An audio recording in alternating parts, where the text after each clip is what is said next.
Hello दोस्तों। आज हम पढ़ेंगे एनसीईआरटी क्लास 6 का 4th चैप्टर मानचित्र। तो चलिए शुरू करते हैं चौथा चैप्टर मानचित्र का। आइए पहले इसको हम पढ़ते हैं। दोस्तों मैं पहली बार स्टार्ट किया क्लास लेना यूट्यूब पे, तो आपको अगर पसंद आए तो आप प्लीज़ लाइक करिएगा ताकि मैं आगे और भी वीडियोस बनाने के लिए इनकरेज हो सकूं। तो कैसा लगा आपको, अगले 3 चैप्टर आपको कैसे लगे, प्लीज़ फीडबैक ज़रूर दीजिएगा। और चलिए शुरू करते हैं आज का चौथा चैप्टर एनसीईआरटी का। आओ कुछ करके सीखें। एक रबड़ की पुरानी गेंद लें एवं उस पर कोई रेखा चित्र बनाएं। आप उस पर उत्तर एवं दक्षिण ध्रुव को भी चिन्हित कर सकते हैं।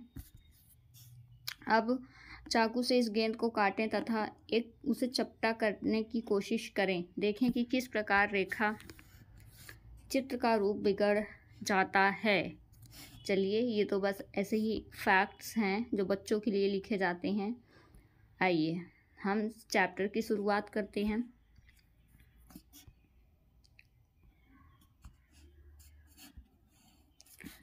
आप पिछले अध्याय में ग्लोब के महत्व के बारे में पढ़ चुके हैं। ग्लोब में अध्ययन की कुछ सीमाएं होती हैं। जब हम पूरी पृथ्वी का अध्ययन करना चाहते हैं तब ग्लोब हमारे लिए काफ़ी उपयोगी साबित होता है। लेकिन जब हम पृथ्वी के केवल एक भाग जैसे अपने देश, राज्यों, जिलों, शहरों तथा गांवों के बारे में अध्ययन करना चाहते हैं तो यह हमारे लिए उतना उपयोगी साबित नहीं होता है। ऐसा क्यों है? आइए चलिए देखते हैं। ऐसी स्थिति में हम मानचित्रों का उपयोग करते हैं। मानचित्र पृथ्वी की सतह या इसके एक भाग का पैमाने के माध्यम से चपटी सतह पर खींचा गया चित्र है। लेकिन एक गोलाकार सतह को पूरी तरह से चपटा करना असंभव है। मानचित्र हमारी विभिन्न ज़रूरतों के लिए आवश्यक है। कुछ मानचित्र एक छोटे क्षेत्र को एवं कुछ तथ्यों को दर्शाता है। दूसरे मानचित्र में एक बड़ी किताब की तरह तथ्य हो सकते हैं। जब बहुत से मानचित्रों को एक साथ रख दिया जाता है तब एक एटलस बन जाता है।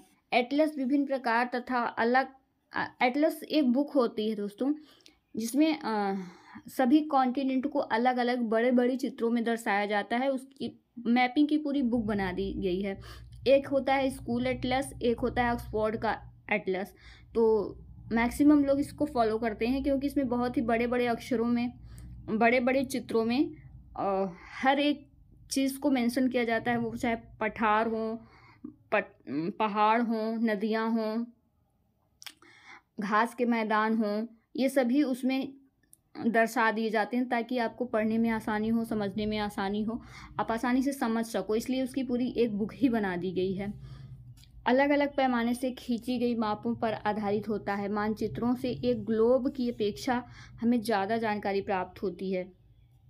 मानचित्र विभिन्न प्रकार, देखो ग्लोब पे तो हम सिर्फ इम्पॉर्टेंट चीज़ें जो होती हैं, जो बहुत ही फेमस होती हैं, बस वही दर्शाया जाता है। लेकिन जो हमारे परीक्षाओं के दृष्टिकोण से हमें जानने की आवश्यकता होती है, वो पूरी तरह ग्लोब एक छोटा है, उस पर पूरी तरह से दर्शाया नहीं जा सकता। इसीलिए हम एटलस का उपयोग करते हैं। उसमें एक एक चीज़ें जो हमारे लिए महत्वपूर्ण है उसमें मेंशन होती है। इसलिए हम एटलस को फॉलो करते हैं। लगभग सभी स्टूडेंट्स एटलस को फॉलो करते हैं, जिसमें से कुछ को नीचे वर्णित किया गया है। आइए देखते हैं। भौतिक मानचित्र। देखो मानचित्रों के प्रकार भी दिए गए हैं। जैसे ये भौतिक मानचित्र हैं। भौतिक मानचित्रों में प्राकृतिक आकृतियों को दर्शाया जाता है, जैसे पर्वत हो गए, पठार हो गए, मैदान हो गए, नदियाँ हो गई, महासागरों इत्यादि को दर्शाने वाले मानचित्रों को भौतिक या उच्चावच मानचित्र कहा जाता है। चलिए आगे बढ़ते हैं। राजनीतिक मानचित्र। इसमें राज्यों, नगरों, शहरों, गांवों और विश्व के विभिन्न देशों व राज्यों तथा उनकी सीमाओं को दर्शाने वाले मानचित्र को राजनीतिक मानचित्र कहा जाता है। इसमें बाउंड्रीज, देश की बाउंड्रीज को दर्शाया जाता है। एक देश की बाउंड्री दूसरे बाउंड्री से कैसे टच कर रही है, ये सब दर्शाया जाता है। आइए आगे चलते हैं, इसमें देखते हैं। एक होता है थीमैटिक मानचित्र। थीमैटिक मानचित्र में क्या होता है, कुछ मानचित्र ऐसे विशेष जानकारियां प्रदान करते हैं जैसे सड़क मानचित्र, वर्षा मानचित्र, सड़क मानचित्र, वर्षा मानचित्र, वन तथा उद्योग आदि के वितरण दर्शाने वाले मानचित्र इत्यादि। इस प्रकार के मानचित्र को थीमैटिक मानचित्र कहा जाता है। दोस्तों इसमें ये दर्शाया जाता है, सड़क मानचित्र में होते हैं सड़कें दर्शाई जाती हैं, जैसे कि गोल चतुर्भुज होता है, जैसे ट्रायंगल होता है, ये सब चीज़ें दर्शाई जाती हैं। जैसे चतुर्भुज अपने 4 बड़े बड़े शहरों को जोड़ती हैं सड़कें, जैसे हो गया दिल्ली से बॉम्बे, बॉम्बे से चेन्नई, चेन्नई से कोलकाता को जोड़ता है, तो और कोलकाता से फिर दिल्ली, तो ये चतुर्भुज हो गया। तो ये थीमैटिक मानचित्र द्वारा दर्शाया जाता है। इन मानचित्रों में दी गई सूचना के आधार पर उनका उचित नामकरण किया जाता है। मानचित्र के 3 घटक हैं, दूरी, दिशा और प्रतीक। थीमैटिक मानचित्र में जितने भी नेशनल हाईवेज होते हैं, स्टेट हाईवेज होते हैं, उनको कहाँ से जुड़ती हैं और कहाँ से अलग होते हैं, कहाँ से नेशनल हाईवे स्टार्ट होता है, कहाँ से स्टेट हाईवे शुरू होता है, तो ये सब चीज़ें थीमैटिक मानचित्र में दर्शाया जाता है।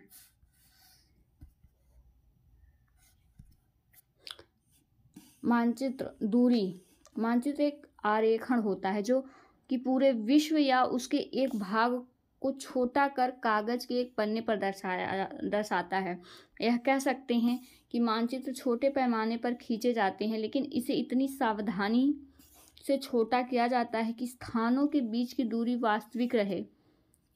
यह तभी संभव हो सकता है जब कागज पर एक छोटी दूरी स्थल की बड़ी दूरी को व्यक्त करती हो। इसलिए इस उद्देश्य के लिए एक पैमाना चुना जाता है। पैमाना स्थल पर वास्तविक दूरी तथा मानचित्र पर दिखाई गई दूरी के बीच का अनुपात होता है। उदाहरण के लिए आपके विद्यालय एवं उसके घर के बीच की दूरी 10 किलोमीटर है, जिसे मानचित्र पर 2 सेंटीमीटर की दूरी में व्यक्त किया गया है। इसका अभिप्राय है कि मानचित्र का 1 सेंटीमीटर स्थल के 5 किलोमीटर को दर्शाएगा। आपके रेखा चित्र का पैमाना होगा 1 centimetre 5 kilometre is equal to 5 kilometre. इस प्रकार पैमाना किसी भी मानचित्र के लिए बहुत महत्वपूर्ण होता है। अगर आपको पैमाने की जानकारी है तो आप मानचित्र पर दिए गए किसी भी 2 स्थानों के बीच की दूरी का पता लगा सकते हैं। जब बड़े क्षेत्रफल वाले भागों जैसे महाद्वीपों, देशों को कागज पर दिखाना होता है, तब हम लोग छोटे पैमाने का उपयोग करते हैं। उदाहरण के लिए मानचित्र पर 5 सेंटीमीटर स्थल के 500 किलोमीटर को दर्शाता है। इसको छोटे पैमाने वाला मानचित्र कहते हैं। जब एक छोटे क्षेत्रफल वाले भाग जैसे आपके गांव, शहर को कागज पर दिखाना होता है, तब हम बड़े पैमाने का उपयोग करते हैं। जैसे स्थल पर 500 मीटर की दूरी को मानचित्र पर 5 सेंटीमीटर से दर्शाया जाता है। इस प्रकार मानचित्र को बड़े पैमाने वाला मानचित्र कहते हैं। बड़े पैमाने वाले मानचित्र छोटे पैमाने वाले मानचित्र की अपेक्षा अधिक जानकारी प्रदान करते हैं। आइए देखिए इसमें क्या दिया हुआ है।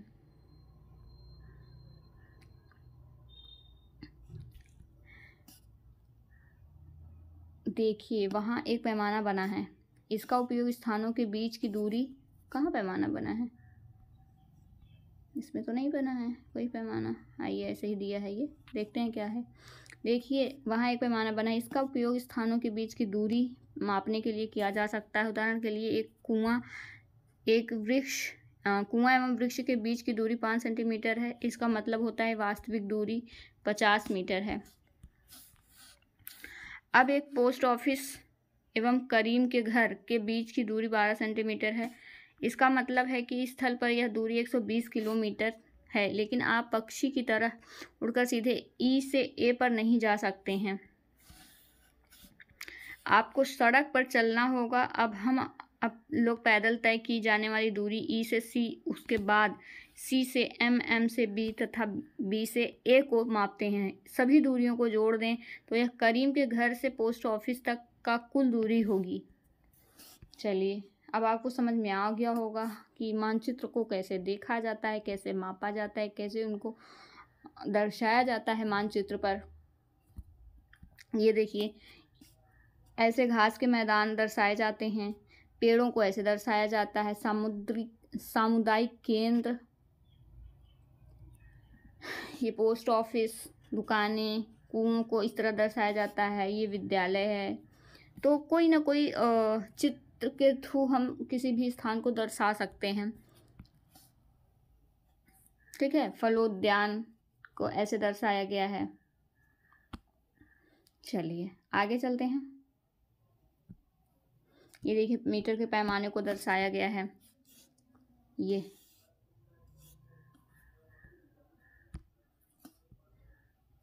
दिशाओं को भी दर्शाया गया है। मानचित्र को देखिए, मानचित्र को समझने के लिए, जानने के लिए सबसे इम्पोर्टेंट है ये पिक्चर सबसे ज़्यादा इम्पोर्टेंट है। जैसे पूर्व, पश्चिम तथा दक्षिण के बारे में पता लगा सकते हैं। चित्र में मुख्य दिशाओं उत्तर, दक्षिण, पूर्व, पश्चिम को दिखाया गया है। ये तो अभी आपको मैंने दिखाया। वे प्रधान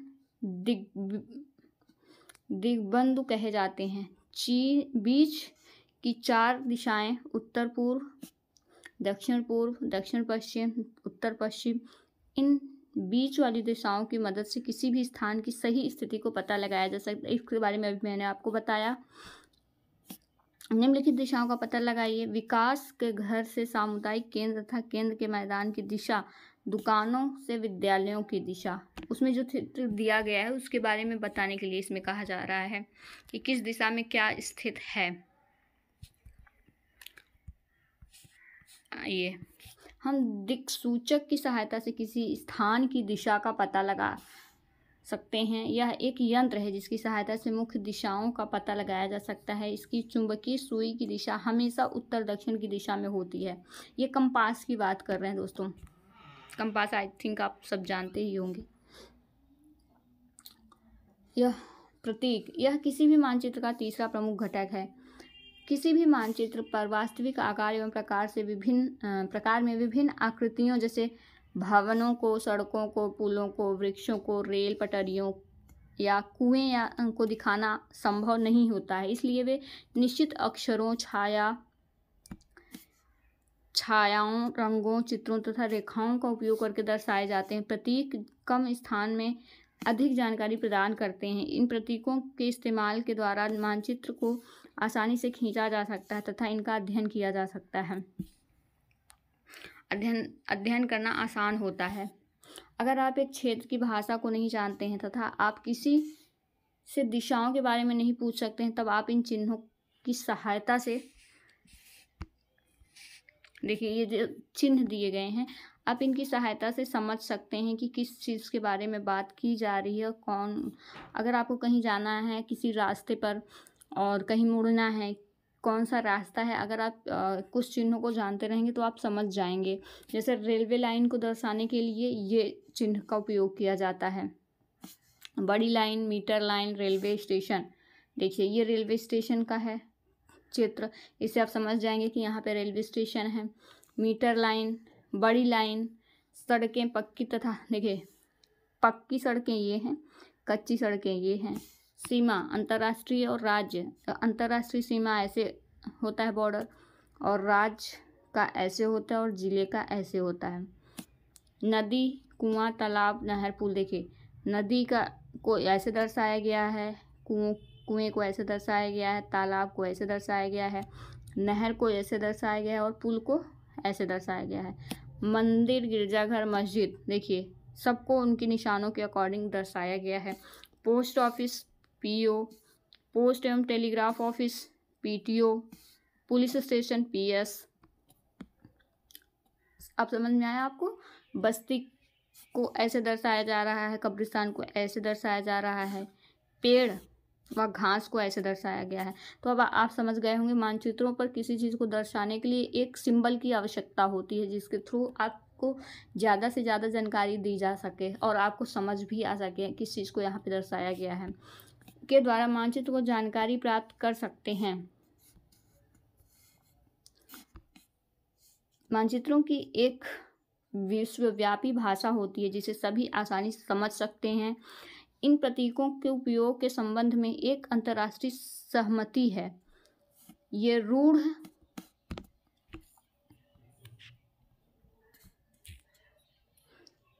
देखिए, ये चित्र सब मानचित्र को दर्शाया गया है।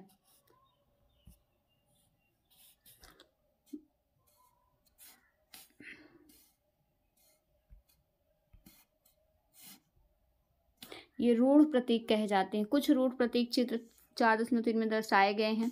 विभिन्न रंगों का उपयोग भी इसी उद्देश्य से किया जाता है। उदाहरण के लिए सामान्यतः नीले रंग का इस्तेमाल जलाशयों, देखिए इसमें रंगों का भी बहुत ही महत्व है। नीले रंग का इस्तेमाल जलाशयों, कुओं, तालाबों, नदियों के लिए प्रयोग किया जाता है। भूरा रंग जो है पर्वतों के लिए उपयोग किया जाता है। पीला रंग है पठारों के लिए। हरा रंग मैदानों को दर्शाने के लिए किया जाता है। इसमें रंगों का भी उतना ही महत्वपूर्ण स्थान है जितना सिंबल्स का है।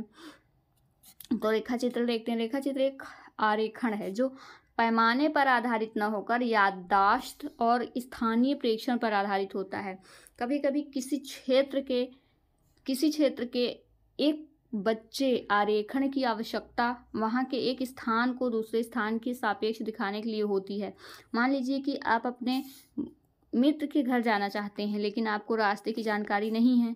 आपका मित्र अपने घर के रास्ते को बताने के लिए एक कच्चा आरेखण बना सकता है। इस प्रकार कच्चे आरेखण को बिना पैमाने की सहायता से खींचा जाता है। इसे रेखा चित्र मानचित्र कहते हैं।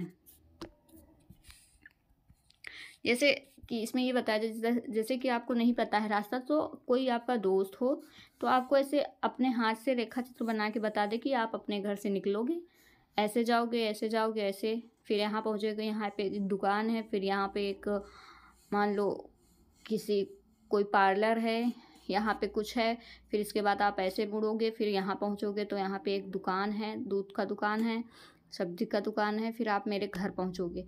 तो ये होता है रेखा चित्रण करके आपको समझाना।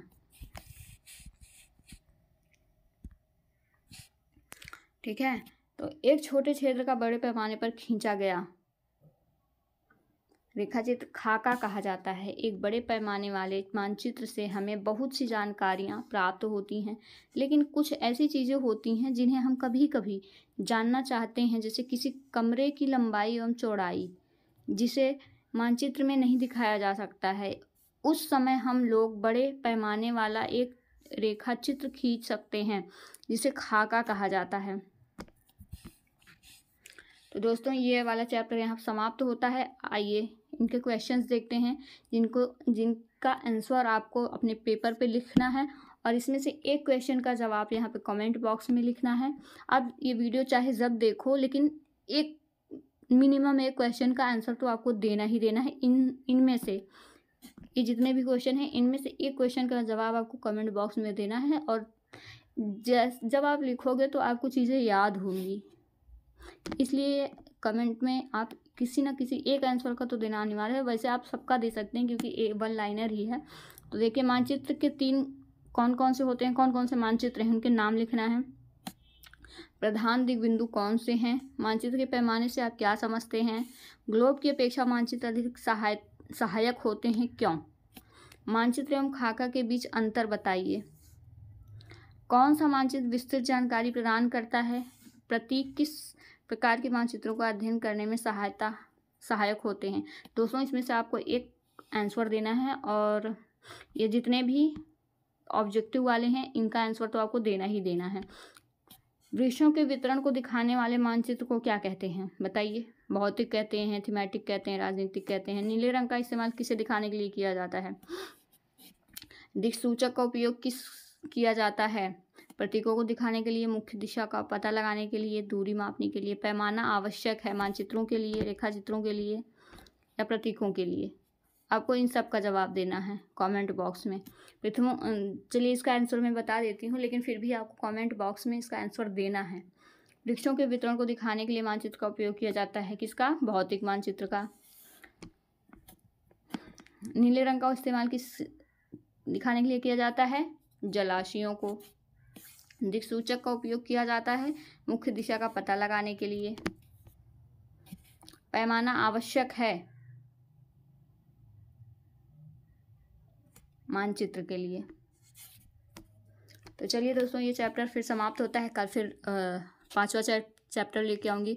प्लीज़ अगर आपको पसंद आए तो प्लीज़ लाइक करिएगा, सब्सक्राइब करिएगा, चैनल को आगे बढ़ाइएगा, ताकि मैं और आगे आने वाले समय में मैं बहुत कुछ लाने वाली हूँ। UPPCS के लिए प्रैक्टिस सेट लाने वाली हूँ। तो प्लीज़ चैनल को शेयर करिएगा और लाइक करिएगा, सब्सक्राइब करिएगा। धन्यवाद।